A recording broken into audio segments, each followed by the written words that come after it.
سے بہت عرصے کے بعد آپ ملے ہوں گے. وہ یوں تو برابر آتے رہتے تھے، لیکن یہ 2-3 برس جو کووڈ اور بیماریوں کے نکلے، اور یہ خود ان کی صحت ایسی نہیں تھی کہ یہ سفر کر سکے، اس لیے نہیں آ سکے. لیکن ان کا تعلق لکھنؤ سے اسی طرح سے بنا رہا. میں عارف نقوی کے بارے میں کیا عرض کروں. عارف نقوی ایک بہت ملٹی ڈائمینشنل شخصیت کا نام ہے. عارف نقوی، میں سمجھتا ہوں کہ یہاں جتنے لوگ بیٹھے ہیں وہ ان کے ملٹی ڈائمینشنل ہونے کی علامت ہے. کوئی اس لیے آیا ہے کہ یہ ادیب ہے، کوئی اس لیے آیا ہے کہ یہ کیرم کے بہت بڑے کھلاڑی ہیں، کوئی اس لیے آیا ہے کہ یہ جرمن کی تاریخ لکھنے والے شخص ہیں. یہ ایک بہت بڑی بات ہے کہ کوئی اس لیے آیا ہے کہ یہ شاعر ہیں، ادیب ہیں، افسانہ نگار ہیں، سوانح نگار ہیں، آٹو بایوگرافر ہیں، بایوگرافی لکھنے والے ہیں، ٹریولوگ لکھنے والے ہیں. تو ایک ایسا شخص جس نے دنیا میں بہت سفر کیا ہو، ایک ایسا شخص جس نے دنیا میں بہت تجربے دیکھے ہوں، ایک ایسا شخص جس نے زندگی کی تکلیف ترین دن و رات گزارے ہوں. میں آپ کو بتاؤں کہ ہم لوگ ساتھ تھے. صرف ایک واقعہ چھوٹا سا، اپنے کو میں کبھی اپنے جلسوں میں کوٹ نہیں کرتا، لیکن یہ واقعہ چونکہ میرے ساتھ کا مجھ سے متعلق ہے. ہم اور عارف نقوی، ان کے جرمن کاؤنسلر سے ملنے کی بات تھی اور وہاں جا کے ان سے ملنا تھا. اب ہم لوگ چلے تو گئے، بس سے چلتے تھے، یہ نہیں دیکھا کہ جیب میں کتنے پیسے ہیں. تو اب وہاں سے جب چلے تو بس رکی تو احتیاطاً پوچھا کہ بھئی ٹکٹ کتنے کا ہے؟ تو اس نے کہا اتنے کا ہے. تو ہم لوگوں نے طے کیا کہ اگلے اسٹاپ سے بیٹھے تو کرایہ کم ہو جائے گا، ہمارے پاس پیسے نہیں. ہم لوگ اگلے اسٹاپ تک پیدل گئے، اور اگلے اسٹاپ پر جب گئے تو وہ فیئر اسٹاپ نہیں تھا، وہاں سے بھی اتنا ہی کرایہ تھا. لہذا ہم کو اتنی ہی دور پیدل چل کے جانا پڑا. جب ہمارے پیسے اور کرایہ برابر ہو گیا تب ہم اس میں بیٹھے. یعنی یہ جرمنی جانے سے پہلے کی بات ہے. میں آپ کو بتاؤں تو خراب ترین دن ہم نے اس وقت اپنے ساتھ کے گزارے، اور خراب ترین دن انہوں نے جرمنی کے گزارے. یعنی جب شروع میں گئے ہیں یہ جرمنی، تو یہ ان کے بتانے کی بات ہے کہ گیہوں نہیں ملتا تھا، روٹی نہیں کھائی، برسوں نہیں کھائی، صرف آلو ابال کے کھائے، صرف آلو ابال کے کھائے. یقین کیجئے جہاں رہتے تھے صرف آلو ابالتے تھے، اور آلو ابال کے نمک کے ساتھ کھا لیتے تھے یا کسی بھی چیز سے کھا لیتے تھے. یہ وہاں کی اکنامک پوزیشن تھی. اس میں انہوں نے پڑھا، اس میں انہوں نے تعلیم حاصل کی. یہاں شاعری کرتے تھے، اچھے شاعر تھے، ہمارے ساتھیوں میں اچھے شاعر تھے. اس کے بعد انہیں سب سے بڑی چیز جو تھی وہ ڈرامے کا شوق تھا. لہذا ڈرامے صرف لکھتے نہیں تھے، ڈرامے کرتے بھی تھے. ڈائریکٹ ہمارے ایک دوست تھے، چلے گئے یہاں سے، ان کی ڈیتھ بھی ہو گئی، آغا سہیل. وہ بہت اچھے ڈائریکٹر تھے، بہت اچھے ڈرامے ڈائریکٹر تھے. کرسچن کا وہ تمہارا وہ ڈرامہ سرائے کے باہر انہوں نے ڈائریکٹ کیا. نہیں، تم نے کیا تھا، وہ تم نے کیا تھا. میر والا تھا، میر انہوں نے کیا تھا.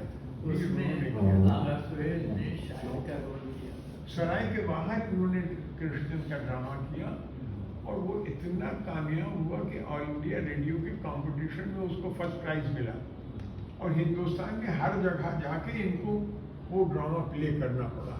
تو جہاں تک ڈرامہ کرنے اور ڈرامہ اس کا وہ سوال تھا، اس زمانے میں جب یہ اسٹوڈنٹ تھے تب کون اخبار والا کسی طالب علم کو وہ کرتا ہے، لیکن کرسچن جو سرائے کے باہر ڈرامہ ہے اس کے اوپر جو کمنٹ نکلا ہے پانیئر کا، اس وقت پانیئر بھی یہ تھا، پانیئر کو بھی نراس آئی تیری زیٹ زپٹ تو وہ اس میں انہوں نے اتنی تعریفیں کی تھی.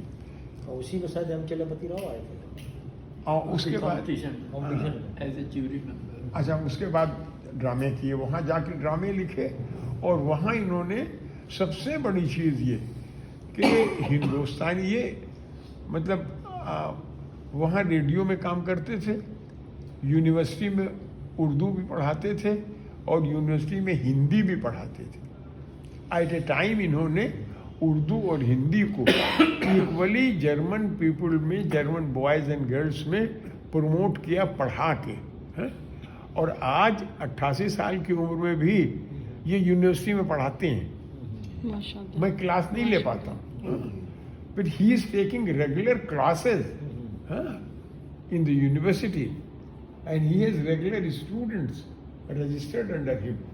تو یہ ایک بہت بڑی بات ہے کسی بھی شخص کے لیے کہ جو آج بھی اسی طرح سے ایکٹیو ہو. انہوں نے 10 12 15 کتابیں لکھی. یہ کتاب تو آپ دیکھ رہے ہیں، my 6 years in Germany, rise and fall of the Berlin wall, rise and fall of the Berlin wall. یہ بے حد اہم کتاب ہے، اور اس میں سب سے بڑی بات یہ ہے کہ جگہ جگہ پر انہوں نے اردو شاعری کا استعمال کیا ہے، اپنے اشعار بھی استعمال کیے ہیں، فیض اور دوسرے پروگریسو رائٹرز کے اشعار بھی استعمال کیے ہیں بہت اچھی طرح. اور ان کا انگریزی بہت اچھا ترجمہ ان کے دوست ہیں، کچھ ترجمہ انہوں نے خود کیا ہے اور کچھ ان کے دوست اسلم سید نے ترجمہ کیا. میں نے وہ ترجمے دیکھے اسلم سید کے، بہت خوبصورت ترجمے. ان سب باتوں سے الگ as a writer for us he is a very important person. یعنی جو انہوں نے لکھنؤ کلچر کو سمیٹ کے لکھنؤ کی زندگی کو ڈپکٹ کرتے ہوئے طائر آوارہ اور ان کی دوسری کتابوں میں انہوں نے لکھا ہے.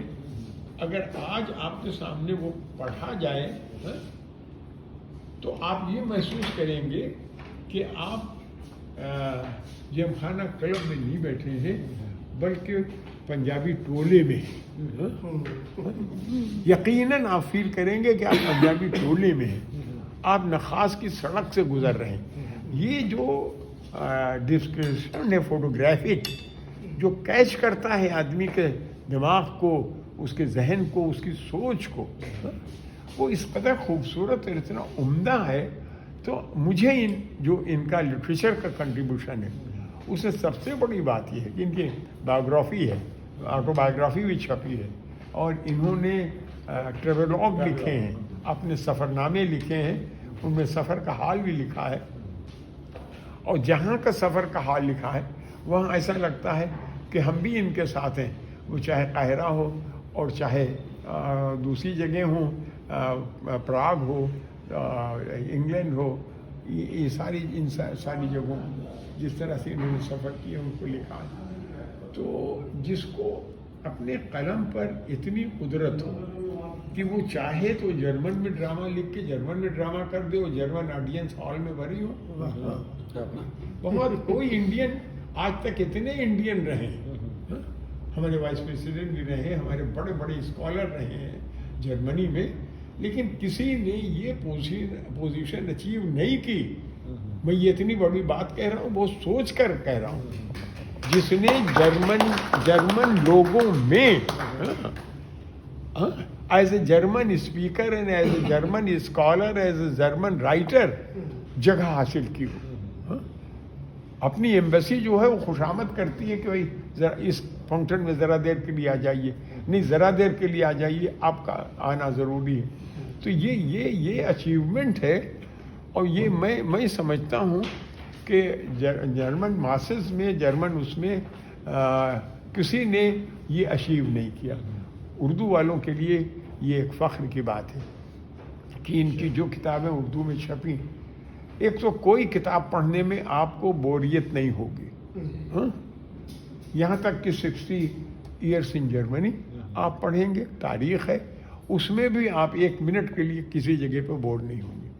اور اردو کی کتاب ہے وہ آپ کھول لیں گے، طائر آوارہ ہو یا اور دوسری کتابیں ہوں، تو آپ کو محسوس ہوگا کہ تھوڑی دیر اور پڑھ لیں تب رکھیں. تو یہ ایک بہت قلمکار کا، لکھنے والے کا، ایک رائٹر کا اس سے بڑا اچیومنٹ اور کیا ہو سکتا ہے. یہی ہے. میں سمجھتا ہوں کہ بہت مبارکباد کے مستحق ہیں عارف نقوی کہ انہوں نے، میں منع کر، یہ میرا ان کا ایک ٹائم طے ہے، اس وقت دونوں آدمی شام کو بات کرتے ہیں.